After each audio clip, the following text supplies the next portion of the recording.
महोदय, मांग संख्या 16 व 31 पर मुझे बोलने का आपने मौका दिया, उसके लिए मैं तहे दिल से आपका आभारी हूं। राजस्व और सामाजिक न्याय, ये दोनों ऐसे बड़े विभाग हैं जो आम जन और गरीब से जुड़े हुए हैं। राजस्व की अगर बात करें तो जो तकलीफें लोगों को होती हैं वो ऐसी छोटी छोटी तकलीफें हैं जिनका आज तक कहीं कोई समाधान नजर नहीं आया।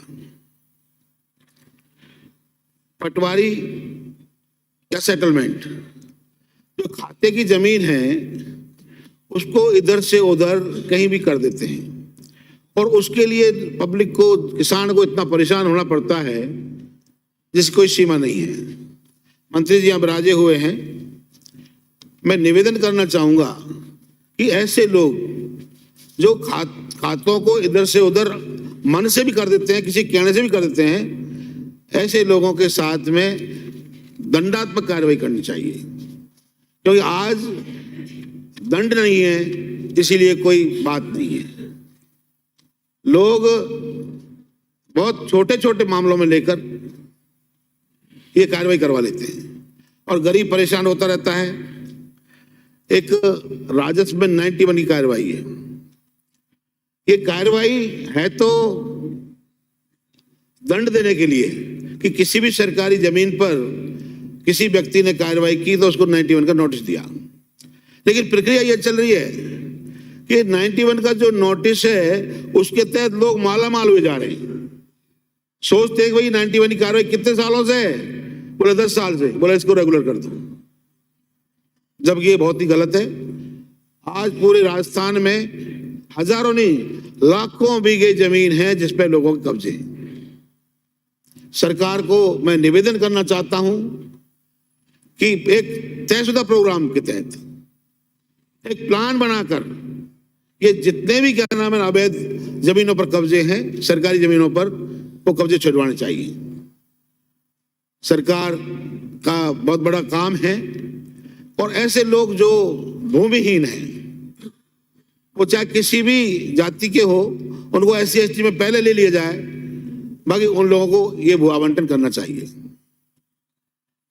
महोदय, सभापति महोदय, मैं जब जमीनों के कब्जे की बात आती है तो अनुसूचित जाति और अनुसूचित जाति के जमीनों पर भी बहुत कब्जे हैं, 20-20 साल और 30-30 साल पुराने हैं। परिस्थिति ये होती है कि ये सब कब्जे किसी न किसी रूप में कराए हुए होते हैं। एक कार्रवाई होती है तहसीलदार की 183B और C की, एक प्रक्रिया बनी हुई है कि किसी की जमीन है, कोई शिकायत हुई, वो चाहे तहसीलदार से करे, चाहे कलेक्टर से करे, चाहे कोई पॉलिटिकल आदमी से करे, रेवेन्यू के मैटर में तहसीलदार के पास जाती है शिकायत और वो पटवारी को देता है कि इसकी रिपोर्ट करिए। रिपोर्ट में पटवारी ने कह दिया कि भाई ये जमीन वास्तविकता में उसकी है, इसके बावजूद भी ये जो कार्रवाई है इसके तहत कोर्ट चला देते हैं और 6-6 महीने, साल 2-2 साल। मैंने जिलों के दौरे किए तो मैंने पाया कि एक ऐसी प्रक्रिया हो गई कि गरीब की जमीन को आसानी से जुतवाया जा रहा है, आसानी से उस पर किसी का दूसरे का है, लेकिन ये लोग जो तहसीलदार हैं ये तयशुदा प्रोग्राम में उनके फैसले नहीं करते।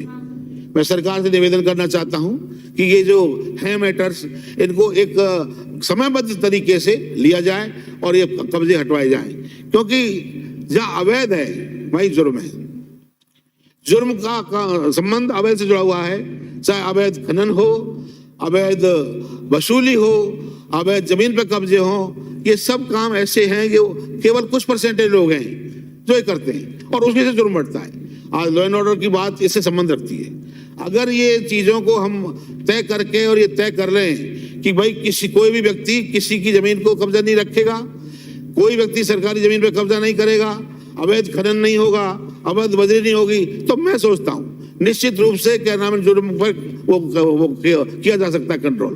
दूसरी चीज ये और होती है कि ये जब जुर्म की बात आती है तो निश्चित रूप से आज जो % है सजा का वो इतना कम है तो इसीलिए ये सब चीजें क्या नाम है, लोग खुले घूम रहे हैं, ये कहते हैं कि भाई कोई नहीं, सजा तो होगी नहीं। तो ये सब चीजों को हमको ध्यान में रखना होगा। और जब बात अगर आती है इसकी कि भाई SC/ST से जो एट्रोसिटी से रिलेटेड मैटर हैं, उसमें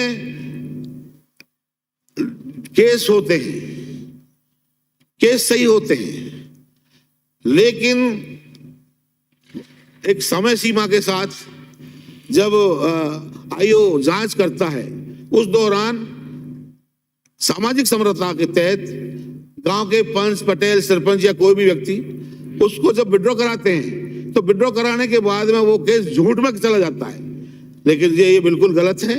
तो मैं निवेदन करना चाहता हूं, क्योंकि ये मैटर भी ये सामाजिक न्याय से जुड़ा हुआ है, जब भी कभी SC/ST पर मुकदमे हों और जिसका आईओ डिप्टी होता है, उसको 164 के बयान और वीडियोग्राफी के बाद एक कॉलम बनाया जाए, उसमें ये लिखा जाए कि ये केस सही है। अगर वो केस सही है तो किसी भी कीमत पर कितने भी दिन बाद में वो केस झूठा नहीं हो सकता। और जब स्थिति ये आती है कि फिर भी क्या नाम सामाजिक दबाव से ये बदला जाता है, तो इसको निश्चित रूप से एक अलग कॉलम बनाया जाना चाहिए, जिससे हमारे लोगों को दोषी निकाला जाए और ये प्रचार नहीं हो कि SC के लोग झूठे एट्रोसिटी एक्ट दर्ज कराते हैं। क्योंकि ये वास्तविकता ये है कि केस दर्ज होता है वो सही होता है, लेकिन दबाव के कारण जब विड्रॉ होता है उस वो केस झूठा हो जाता है। तो इसलिए मैं इसमें मैं कॉलम बनाने की मांग करता हूं कि जो चालान होता है, इसमें समझौता चालान का भी एक कॉलम होना चाहिए, जिससे ये चीज निकलती है। क्योंकि आज की डेट में जिस तरह का एक माहौल है और माहौल में जिस तरह के लोगों को तकलीफ है, उन तकलीफों को एक एक को हमको ध्यान देना चाहिए। मैं सभापति महोदय, आबादी विस्तार की बात आती है, कई साथियों ने बोला है और ये वास्तविकता में बहुत जरूरी है। हम भी जब जाते हैं वहाँ कई तरह की बातें सब गांव में आती हैं कि भाई आबादी विस्तार हमको चाहिए। तो ये एक प्रोग्राम बनाकर जहाँ जहाँ से भी एक बातें आती हैं, इसको करना चाहिए। जो 50-50 साल और 100-100 साल जिन मकानों को हो गए, जो लोग बसे हुए हैं, आज भी वो वंचित हैं अपने पट्टों से। तो ये ऐसी स्थिति में जो कि वास्तविकता है, उसको निश्चित रूप से पट्टे जारी करके और लोगों को वो तकलीफ को खत्म करना चाहिए। क्योंकि पट्टा होता है तो उसको लोन मिल जाता है, उसको और कई चीजों में वो करना पड़ जाता है।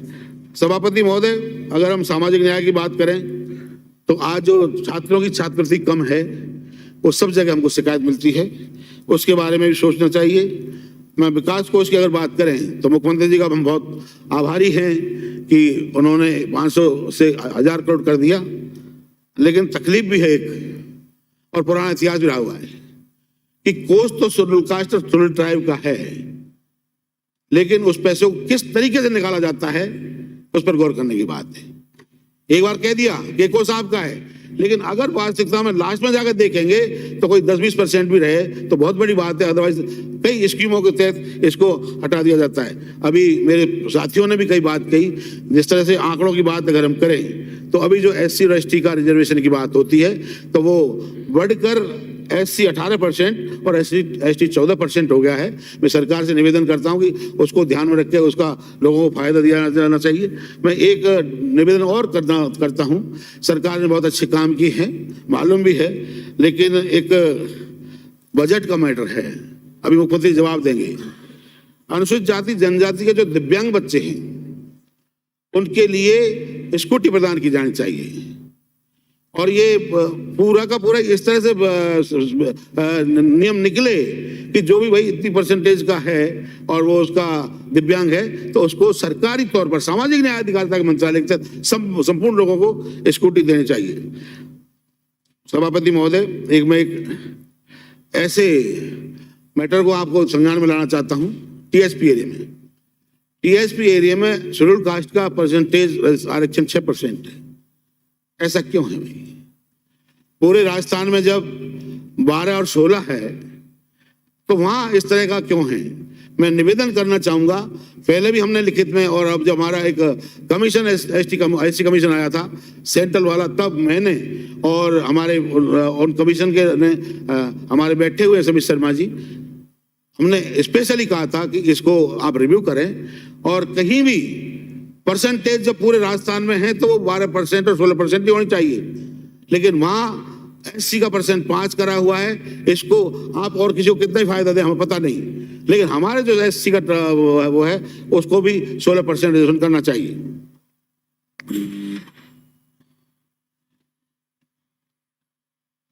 कितना टाइम हो रहा है सभापति महोदय? कंटिन्यू करें आप। मैं कंटिन्यू कर रहा हूँ, कंटिन्यू थोड़ा सा हल्का सा मेरा क्या वो टूट जाता है साहब। तो ये टीएसबी की बात हो गई। मैं सभापति महोदय एक ऐसे मैटर्स को आपके संज्ञान में लाना चाहता हूं जिसमें कि आज एससी एसटी के जो कर्मचारी अधिकारी या लोग हैं वो सब भटकते फिरते हैं कि उनको कहाँ जाएं।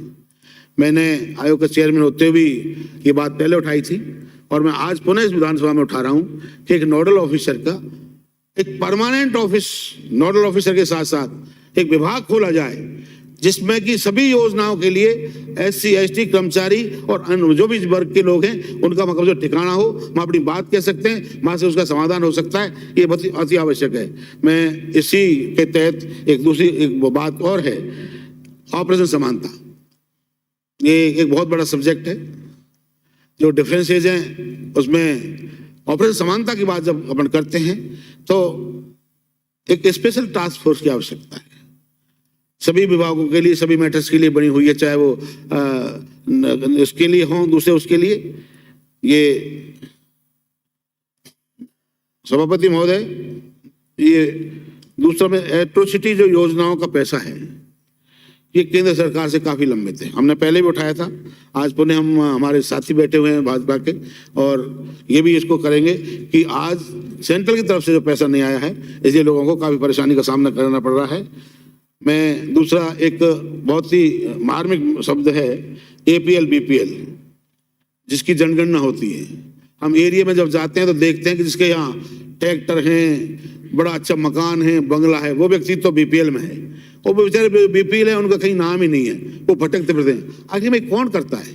ये करने वाले भी तो कर्मचारी है ना। तो ऐसे कर्मचारियों की तय करना चाहिए और चेक करना चाहिए किस आदमी ने वास्तविकता में ये ऐसा किया है, उस साथ दंडित किया जाना चाहिए। क्योंकि आज जब तक दंड नहीं है तभी तो न्याय नहीं है। आज स्थिति ये है कि जिसने जो कर दिया कोई फर्क नहीं पड़ता। तो इसलिए निवेदन करता हूं कि ये होना चाहिए। दूसरा सभापति महोदय, जो अम्बेडकर छात्रावास हैं उनमें बच्चों का जो एससी जो 60% को रखना किया जाना चाहिए और जो खर्चा जिनको मिलता है जिसको तो बोलते हैं आपका फूड्स के लिए, उसका प्रतिशत थोड़ा पैसा कम है, उसको भी ठीक करना चाहिए। एक इश्यू और है जो 2018 में जनरल कैटेगरी के में भर्ती कर ली गई थी सफाई मजदूरों की। मैं जाता हूँ आज भी देखता हूँ वो सफाई मजदूर जनरल कैटेगरी के या तो किसी के बंगले पे लगे हुए हैं या कहीं बाबू बने हुए हैं। तो मैं निवेदन करना चाहता हूँ कि जो एक सबसे पायदान वाली कम्युनिटी वाल्मीकि समाज है उसके साथ कम से कम ये नहीं किया जाए। और वो 2018 में वो लोग हैं उनको देखते हुए उनकी योग्यता का है उनको रखें, जरूर रखें, लेकिन आगे इस तरह का क्या नाम रखें कि इस तरह का तकलीफ नहीं हो और इन लोगों के साथ धोखा नहीं हो। महोदय, मैं एक बात और कहना चाहूंगा कि 1.5 करोड़ लोग हैं अनुसूचित जाति के। अनुसूचित जाति आयोग बना हुआ है और भी आयोग हैं आपका, उसका महिला आयोग भी है। कई स्टेटों में हमने उसको सर्वे कराया, सभी स्टेटों में है। तो राजस्थान में भी आयोग को वैधानिक दर्जा दिया जाना चाहिए, इससे कि जब न्याय कहीं नहीं मिले तो कम से कम वो व्यक्ति उस जगह जाकर अपनी पीड़ा कह सकता है और उसको न्याय मिल सके। मेरे को आपने बोलने का समय दिया उसके लिए मैं आपको बहुत बहुत धन्यवाद देता हूँ। धन्यवाद। बलवीर सिंह जी लोथरा।